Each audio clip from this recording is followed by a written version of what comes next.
Enjoyment who has developed the pure devotee who has developed the urge to hear his messages which are in themselves virtuous and properly heard and chanted.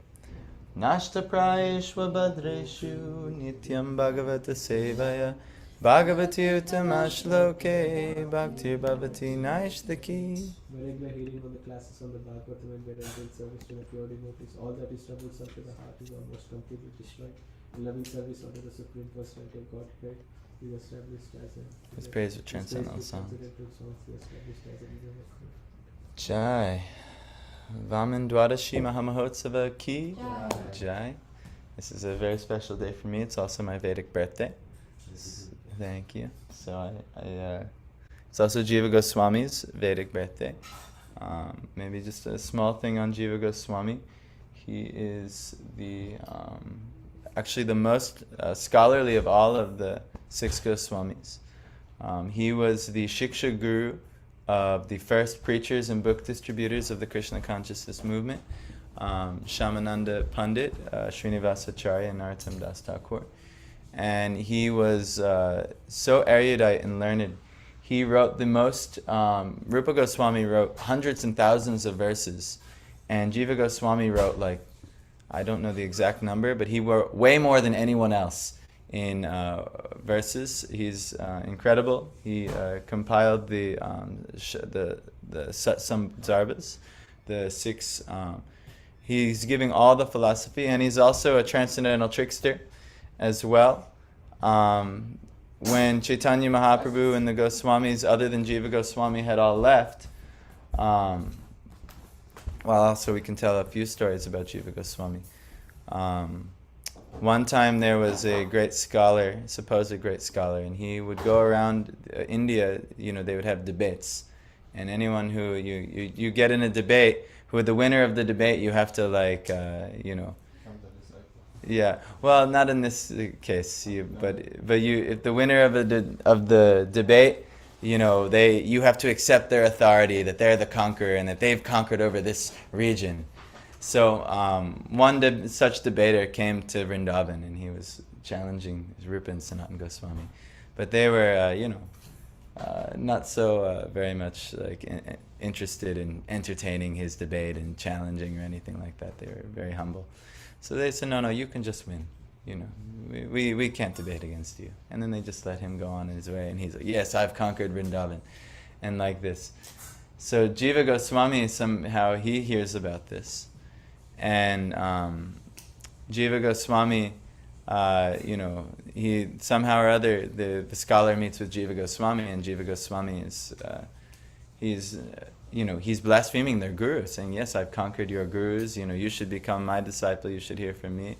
And Jiva Goswami is like, there's no way you're nothing in comparison to our gurus, Rupa and Sanatan. So basically what ended up happening is he chose to debate the fellow, and he just completely smashed the fellow. And he ended this guy's debating streak and made him kind of run for the hills, because Jiva Goswami is so much greater than him in knowledge and shastric argument and so on. But then Rupa Goswami gets very angry about it, because Jiva Goswami is actually Rupa Goswami's only disciple, Diksha disciple. And he says, we chose not to debate him, and you should have respected our order. Why would you debate him? He's saying, well, he's blaspheming you and the guru and this, that. So Rupa Goswami, though, he's, Diksha Guru can be very strong. He says, get out, I'm banning you from my sight. I don't want to see you anymore. Leave. And so Jiva Goswami is pathetically chanting for days and going in a cave, and he's chanting and crying, and people, the local villagers near, I think around Govardhan, and the local villagers are hearing that, who is this person chanting with such ecstasy and crying and tears, and it's Jiva Goswami. And so eventually word's going around that Jiva Goswami is fasting, he's chanting, he's not doing anything. And then Sanatana Goswami, he hears about this. And Sanatana Goswami was like Rupa Goswami's Shiksha Guru. And Sanatana Goswami, he says in some poetic way how Rupa is neglecting his Jiva and alluring to Jiva Goswami. So Rupa Goswami again goes and embraces Jiva Goswami. But just see the glories of Jiva Goswami, where he's even willing to be shunned by his guru so that his guru is not blasphemed. Actually, Jiva Goswami has done so many things. Another notable thing is he's a transcendental trickster, as is Vamandev, the day he was born on. Whereas there were many neophyte devotees who began arising. Even all the time this happens. Anytime devotional bhakti is promoted, then also a bunch of neophyte devotees come, and neophyte devotees, they're called prakrita bhaktas, meaning materialistic devotees. And these devotees, they always kind of ruin devotional service. So they always create like a bad name for devotional service. So, that's why after Srila Prabhupada left, so many abominable things were done in the name of bhakti. That's why after even Srila Narayan Maharaj left, so many abominable things were done in the name of bhakti. Why? Because neophyte devotees. So anyway, this also happened when the Goswamis left. So what was happening is then a bunch of the neophyte devotees were getting very concerned with Krishna's pastimes with Radha, and they should be married and things like this. This cannot make sense and things like this. So there were so many movements going around of about the immorality of Krishna. So Jiva Goswami, instead of allowing for the blasphemy of Krishna to carry on, not understanding the deep esoteric meanings and understandings, there's a verse in the Bhagavatam said that when Krishna had the Ras dance, it was just like I forget the analogy, but something like an infant playing with his reflection.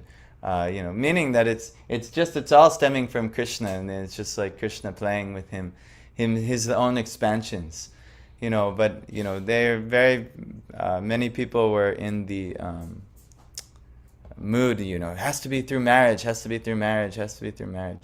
So as to not disturb actually the orders and to keep people on the devotional path. Actually, Jiva Goswami, he wrote many conclusions that established Krishna on the svakya, or the marriage path with the gopis. And so many actually devotees still to this day worship in this way because it gives them a peace of mind. It wasn't until Vishwanath Chakravarti Thakur he gave the actual conclusion of the Parakya path and reestablished this. This is the original teaching. But Jiva Goswami has alluded to in his works how to preserve the social order, he had made the arrangement so that everyone can keep practicing bhakti without making offenses. So Jiva Goswami has actually done many wonderful accomplishments. And he's also exhibited the qualities of Vamandev in being a transcendental trickster, and even tricking most of the devotee community into the conclusion of svakya. But he himself didn't follow that, and nor did his gurus. But to preserve the devotional advancement for going on. Just like, you might see someone who is a neophyte devotee, we're all neophyte devotees, but you might see someone who's extremely neophyte, and they're praying to Krishna for all kinds of material things. Or, a lot of times I see people come here when they're in relationship distress, and they're saying, it's clear to me why Krishna can't give them a girlfriend as of right now, because they don't have the control to handle such a thing. But, you tell them, don't worry, you just keep chanting to Krishna, he'll provide this thing and that thing and that thing. And they don't, and they're, yes, but this is very important. I have to chant to Krishna for my girlfriend and things like that. So you say, yes, no problem. Don't worry. And so for them, yes, Krishna's about getting material things. Well, if you're going to ask anybody, you should ask Krishna. That's right. Yeah, but for only the neophyte devotee is asking. But if you're bent on asking, okay, ask Krishna. So you tell them, don't worry, he'll fulfill your material desires. We tell this all the time to the people. But we're not telling the trickery of his yes. And when you get the material desires from Krishna, he'll give it to you in such a way that you'll no longer want material desires, because he actually loves you and favors you. So he'll actually give you a lot of pain in getting those material desires, in which you realize, this was a silly endeavor. So anyway, but you can't tell the neophyte devotee that in the beginning, because it'll harm their bhakti, and they won't be encouraged to keep practicing. So similarly, Jiva Goswami, he had to make some adjustments for those who were really bent on the Radha and Krishna in svakya. So he made all kinds of adjustments for them. So anyway, these are some of the glories of Jiva Goswami. It's Vaman Dwadashi. It's the appearance of Vamandev.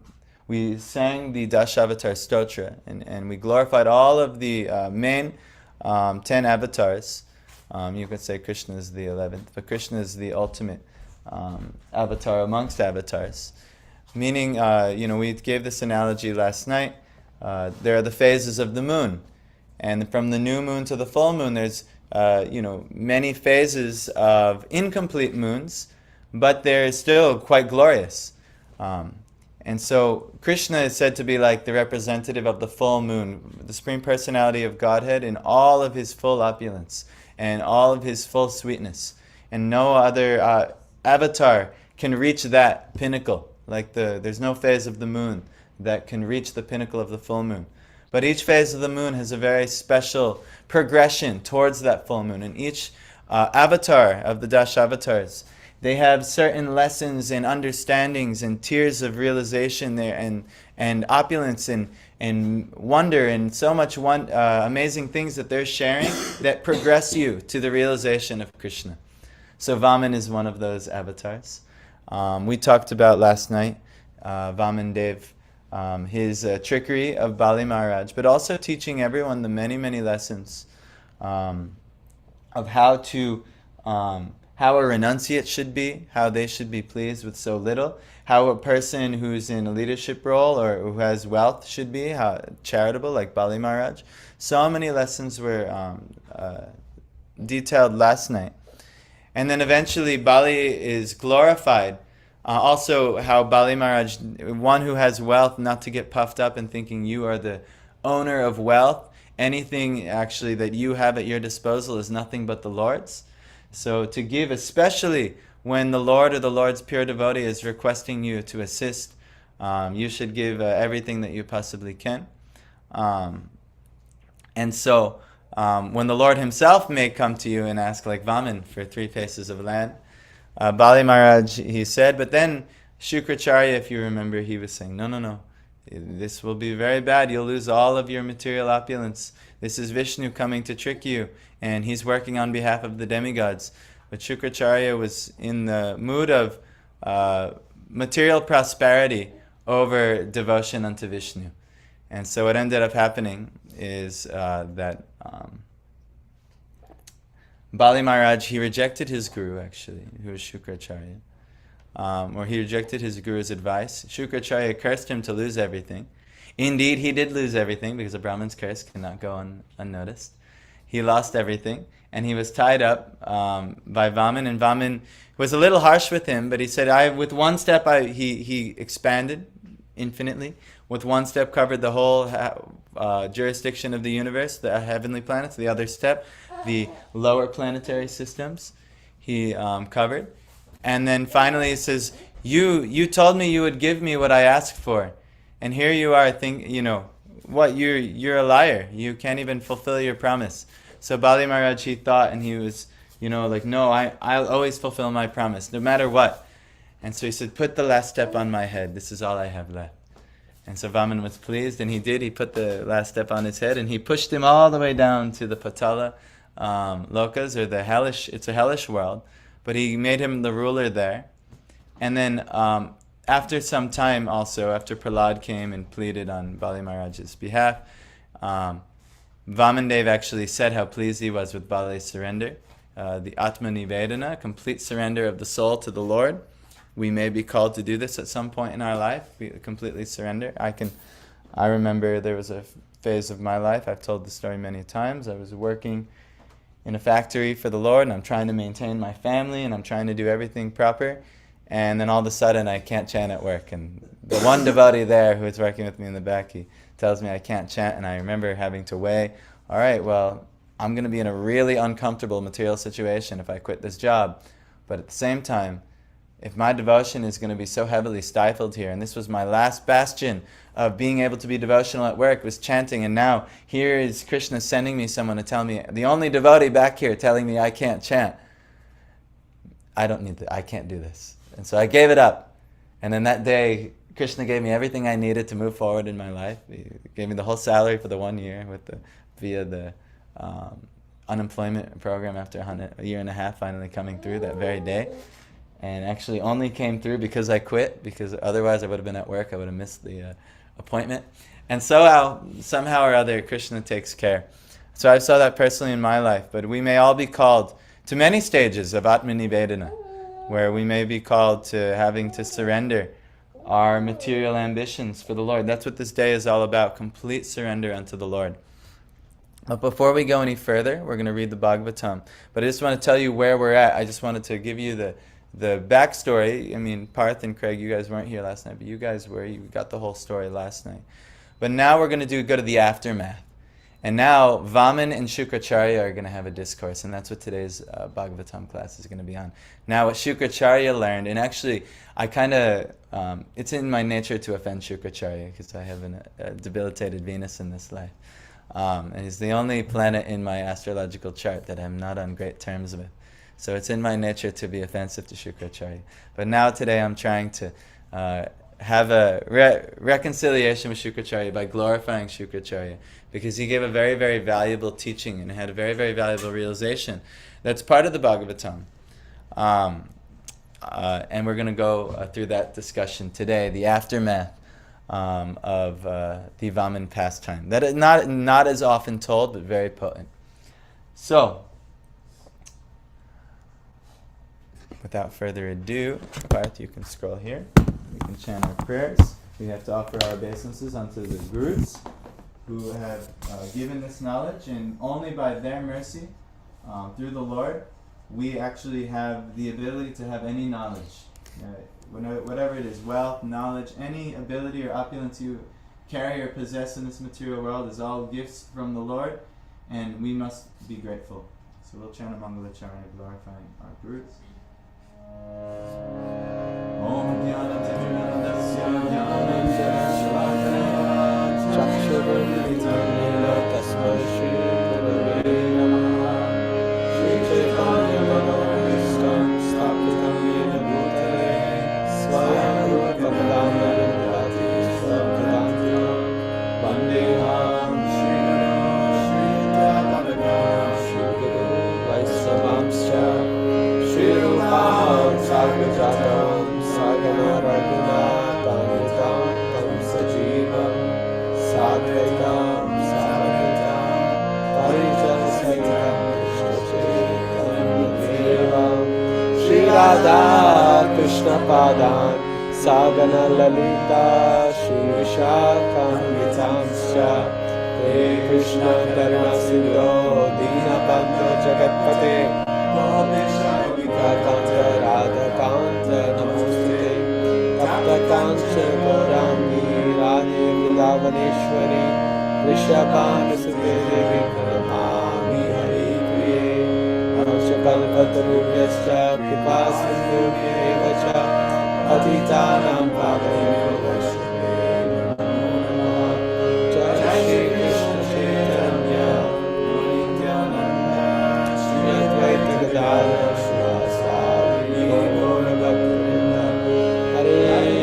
Hare Krishna, Krishna Krishna, Hare Hare, Hare Rama, Rama Rama, Hare Hare. Namo Shri Krishna Krishna Bhutale, Srimate Bhaktivedanta Swamini Dinamine. Namaste Saraswati Deve, Gauravani Chacharine, Nirvisesha Shunyavadi Pasyata Deshatarine.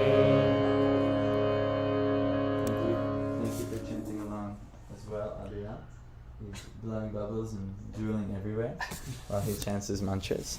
But actually, we'll see, this would be considered an imperfection in chanting one's mantras. But we'll learn something very nice from Shukracharya today. How when we're rightly situated, no matter what faults or imperfections are there, we are only doing a glorious, wonderful thing.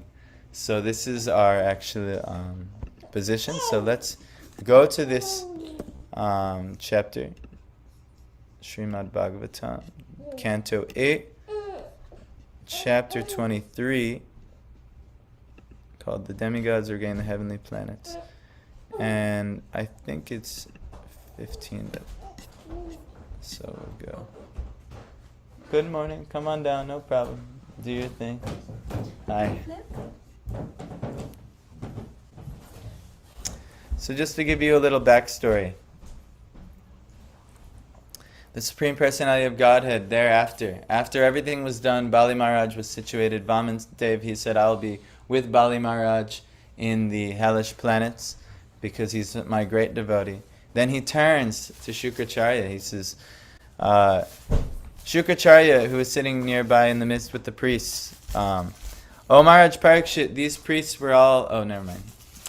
This is Shukadev Goswami saying, O Maharaj Parikshit, these priests were all Brahmavadis, followers of the Vedic principles for performing sacrifices. He says, O best of the Brahmanas, Shukracharya, please describe the fault or discrepancy in your disciple Bali Maharaj, who engaged in performing sacrifices.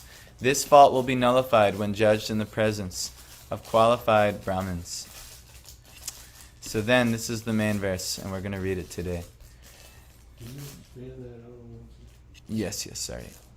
I'm just trying to find...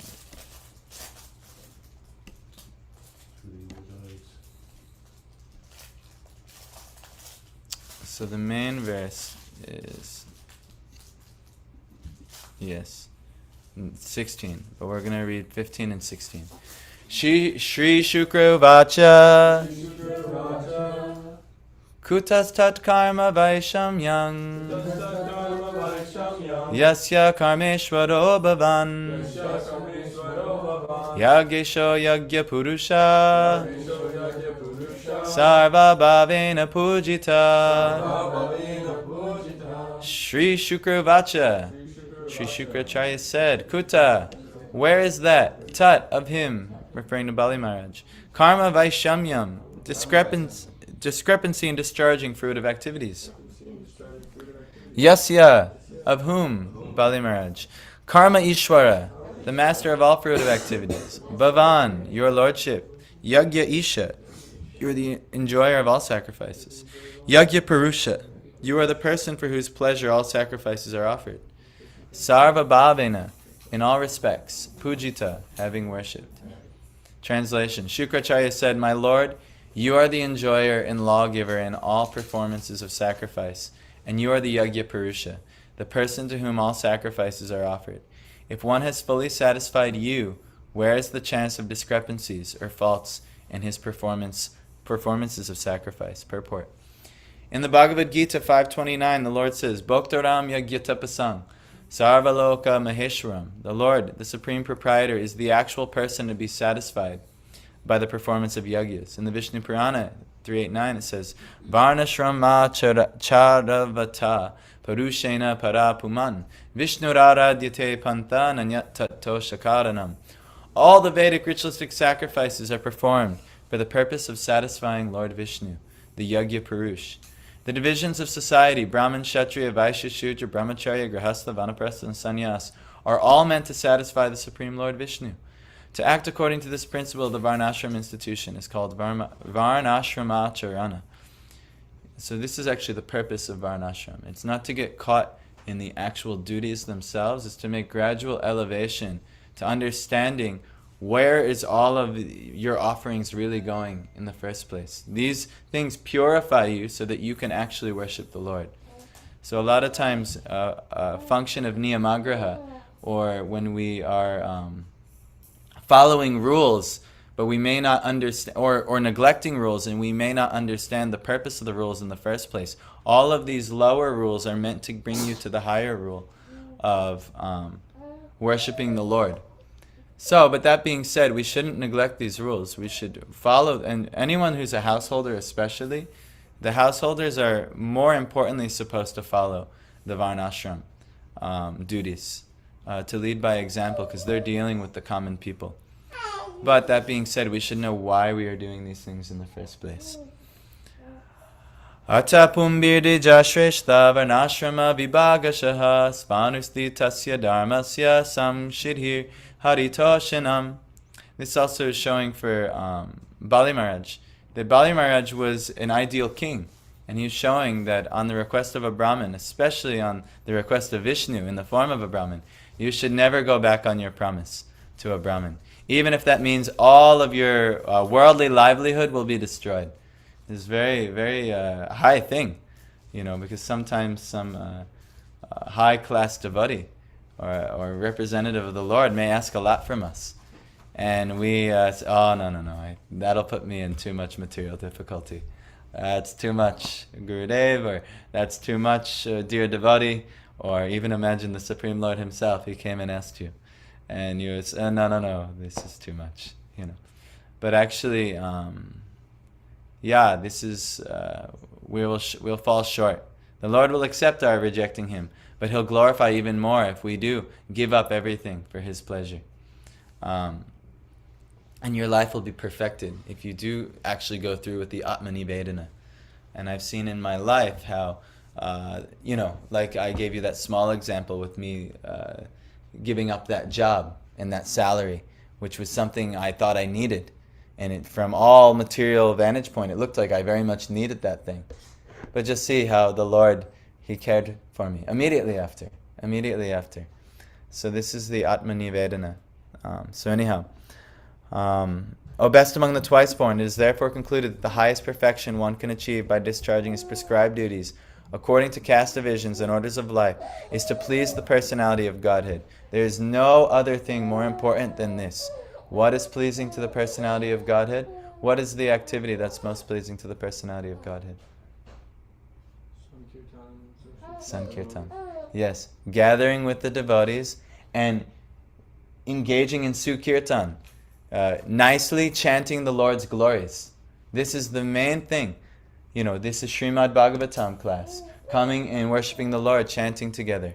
We're going out on Harinam later. Going out on Harinam. This is the most important things to please the Lord. Every other thing is also, yes, you have to maintain your life. You have to take care of everything.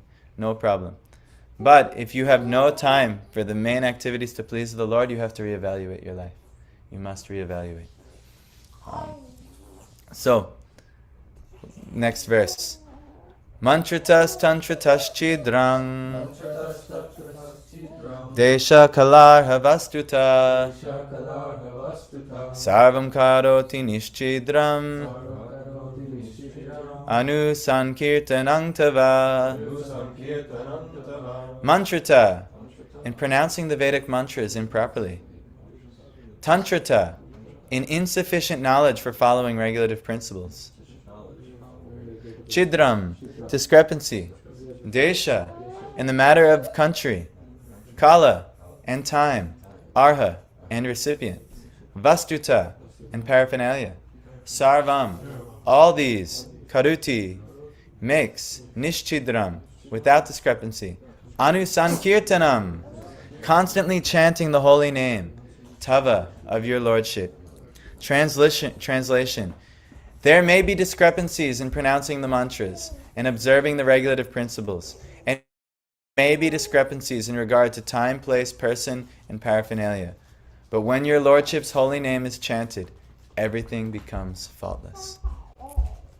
So this is also the ultimate niyamagraha verse. We get caught up in so many rules and regulations and things like that. I have to do like this. I have to use 3 towels a day. This thing, that thing, the other thing, whatever it is you're doing. But if those things are only nice when they enhance your chanting of the holy names of the Lord.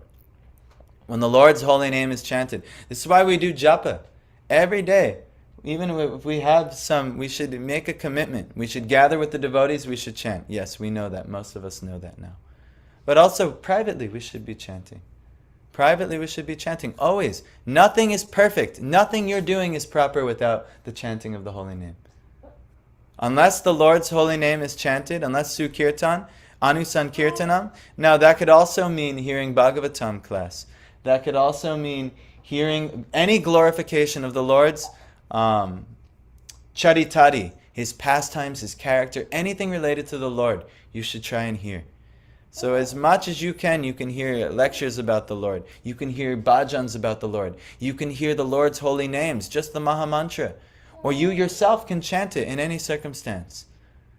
These things have to be done. This is what makes life perfect. Everything else, well, I'm a Brahmin now, I have to do this, so many things and so many regulations. Yes, this is all good, but is it facilitating the chanting of the holy name? Why do I wait for you guys every day? Ideally, when I do the archan, I could get up at 5:30 every day. I start without everyone. But you know why I don't do it?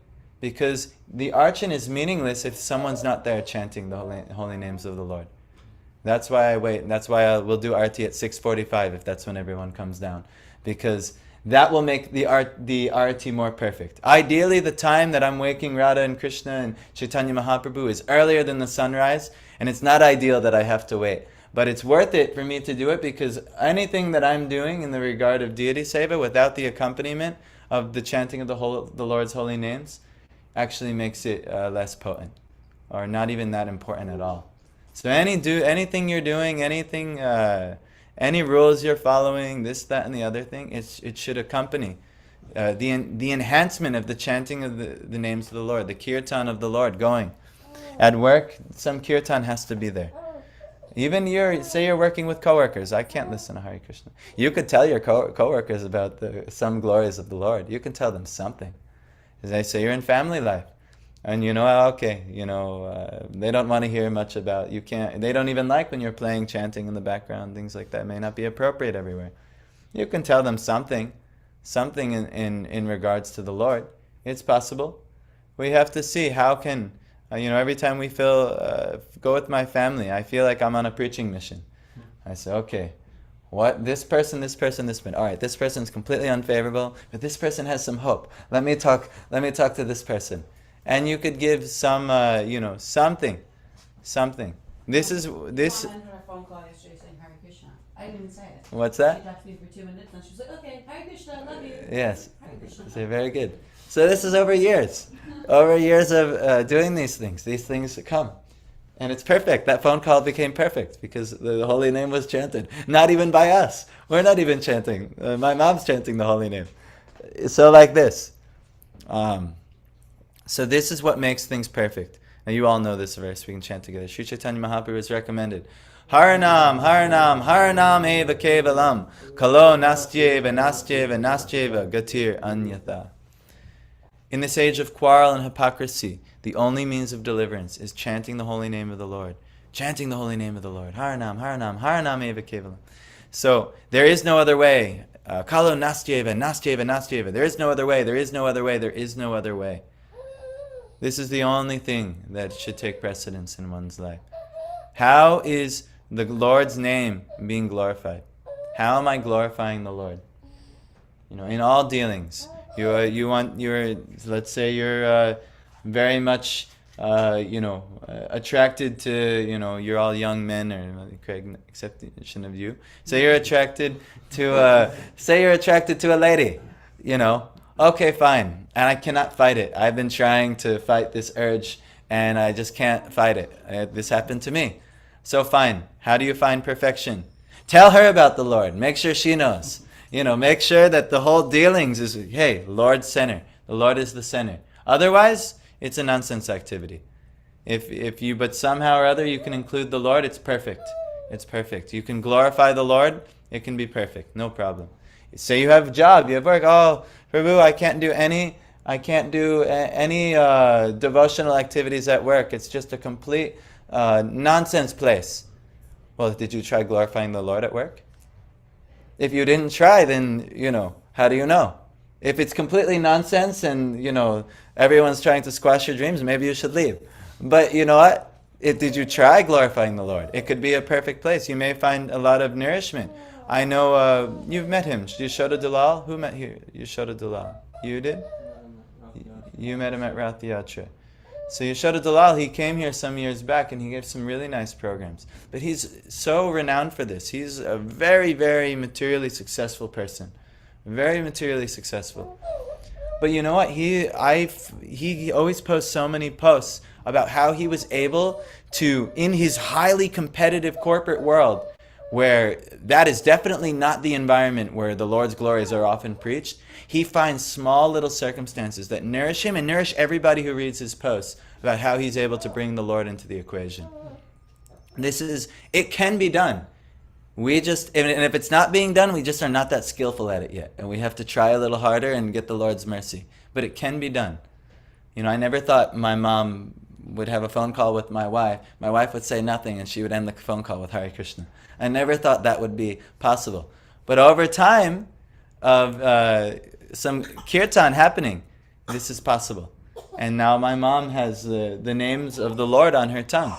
Yes, whenever she talks to us, yo, Hare Krishna. She sings Hare Krishna to Abhiram, innocently, not knowing any, just, oh, that's what you do with this baby. You just sing Hare Krishna to this baby.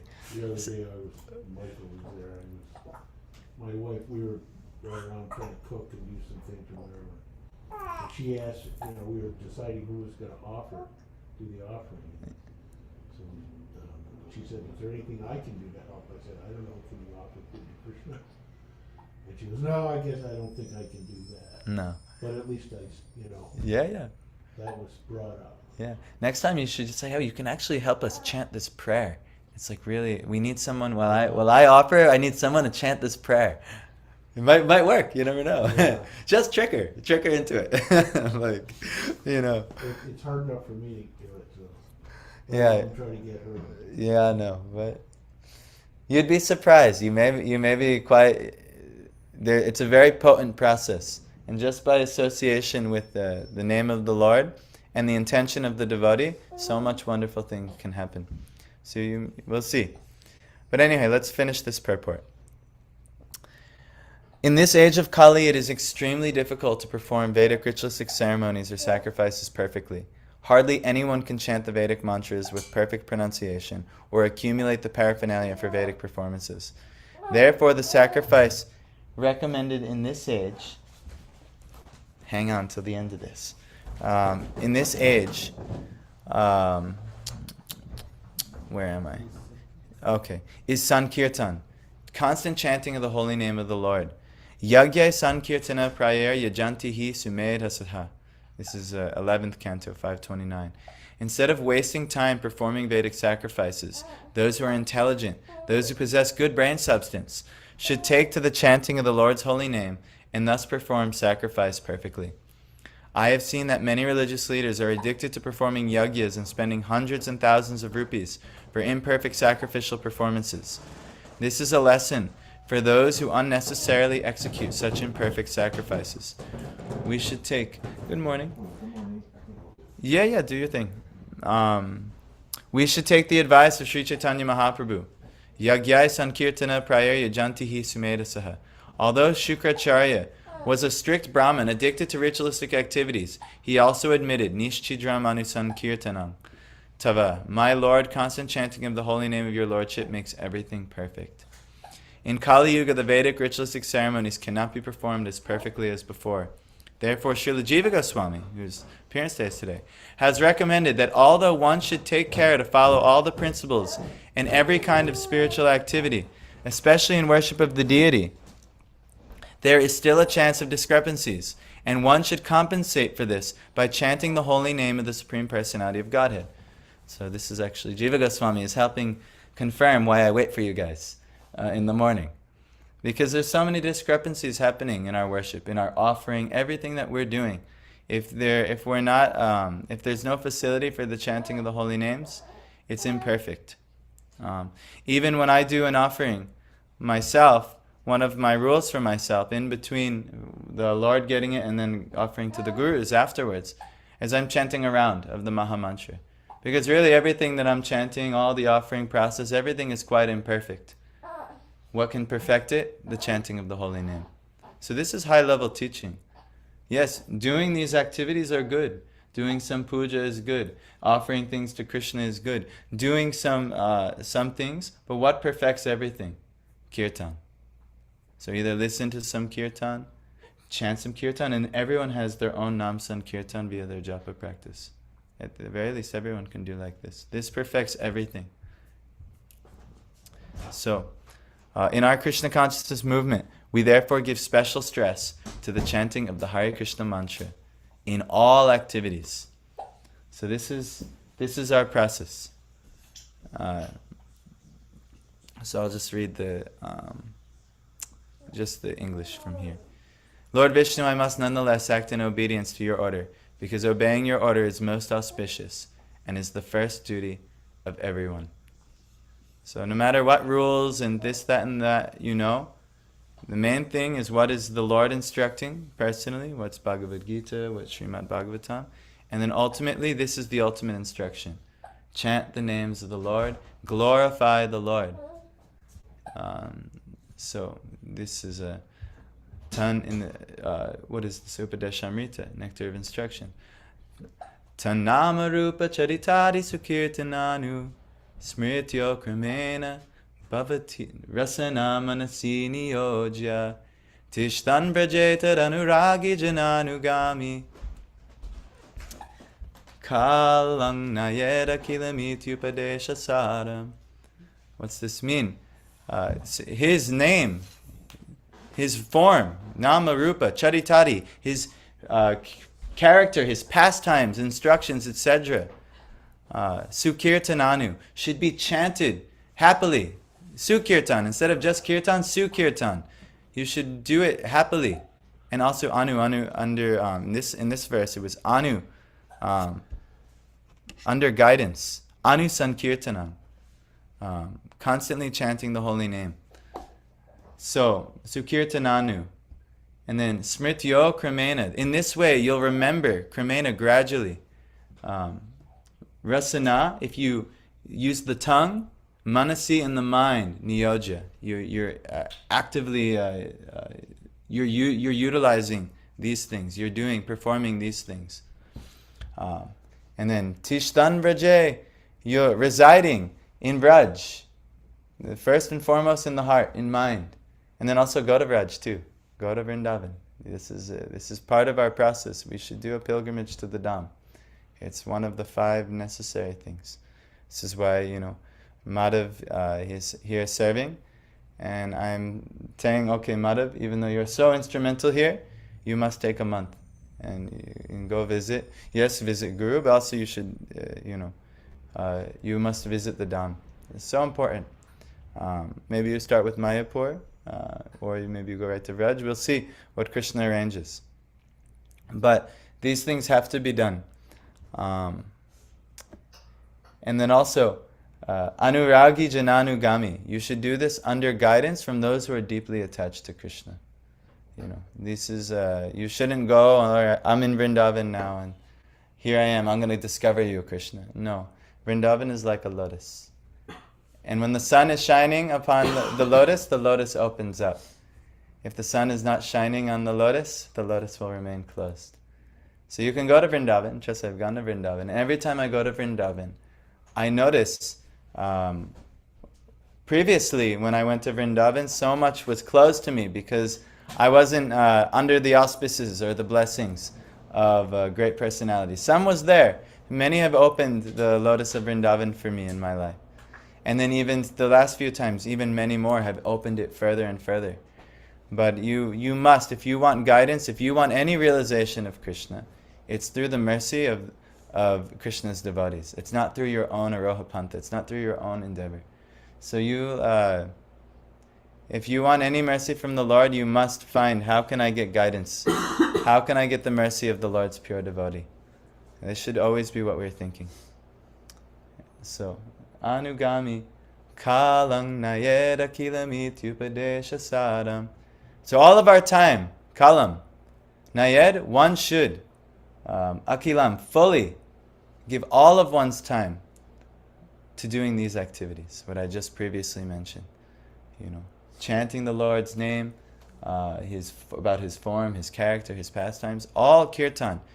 The Itupadesha Saram, this is the essence of all advice. Your life should be one kirtan festival, non-stop. Non-stop. Everything that you're doing, all activities should somehow have kirtan involved. All activities. This is the essence of all advice. So this is what Shukracharya is sharing here. And this is actually the perfection of ultimately this teaching. Shukracharya, the one who made the mistake, in the pastime. He's the one giving the most glorious teaching. That actually in any activity that you do, it's guaranteed to have a fault or a discrepancy. But if one is fully satisfied where is the chance of discrepancies or faults in the performance of sacrifice? So there's always, there may be this discrepancy and that discrepancy, in time, place, circumstance, and so on. But when your Lordship's holy name is chanted, everything becomes faultless. And he says, Anusankirtanang tava. So Prabhupada is chanting here because he's giving very simply for everyone. Chant the holy name, like that's the main process. But also, any type of kirtan, any type of glorification of the Lord. Any type of glorification of the Lord perfects any type of activity. So don't matter about being imperfect in all your different ways. Your faults are not more powerful than bhakti. Your faults, your disqualifications, you're not so special in your disqualified state, where your faults are more powerful than bhakti. By the process of kirtan, you've heard something. By the process of the potency of the Lord's glories, what you've heard, if you share that, even if it's just the Lord's name, it will remove any type of disqualification and elevate you. Guaranteed. It will perfect everything. First alarm is going off all day. So, Grantharaj Srimad Bhagavatam ki. Jai. So you have a life of kirtan. This is the ultimate conclusion of the Vaman pastimes. Sri Vaman Dwadashi Mahamahotsava ki. Jiva Goswami Pad ki. Srila Prabhupada ki. Jai. Thank you guys so much for coming. No. It is also my birthday. I was like, why would he say so? But yes, this is the one misfortunate part of the day. But even my misfortunate appearance on this day can't diminish the glories of this day. So, and that